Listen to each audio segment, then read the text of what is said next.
Okay, mən bəs bu təlim zamanı, yəni səthəm təlimçisi hansı kommunikasiya səhv edəndə artıq dərhal uğursuzluğa şamil olur?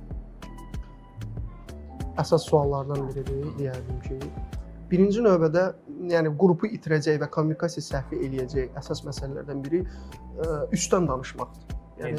Yəni necə? Mən təlimçiyəm. Əgər mən təlimdəyəmsə, mən sizdən hər cəhətdən üstünəm. O cəhətdən üstdən danışmaqdan gedir. Yəni siz bilmirsiniz. Mən bilirəm. Mən bilirəm. Amma nəzərə al ki, qarşındakı insan 30 ildir işləyir, elmlər doktorudur, kimya üzrə 3 dənə kitab yazma adam. Yəni o tərzdə danışmaq lazım deyil, aşağılamaq lazım deyil.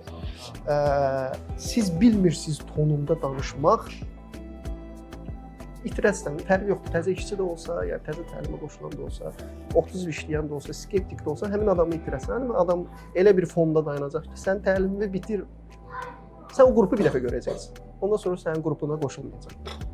Yəni üstdən danışmamaq, siz bilmirsiniz tonunda yanaşmamaq, yəni hörmətçil.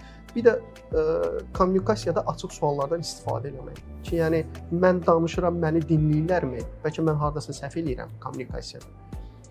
Digər məsələlərdən biri də qeyd eləmək istəyirəm ki, nitqdə, məsəl üçün çox aşağı fonda danışmamaq, nitqdə çox yuxarı fonda danışmamaq, parazit sözlərdən istifadə eləməmək, və ya olur da insanlar danışarkən qalstuk taxıbsa qalstukdan oynayır və ya kimdənsə daim göz təması vurur. Bir adamdan daim göz təması vurursansa, kommunikasiyada artıq bir problemlər yaradır.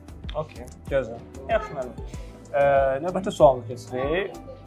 İndi siz təlimçi olaraq eyni qədər təlim materialları hazırlayırsınız. Bu təlim materialları hazırlayarkən ən çox nəyə diqqət edirsiniz?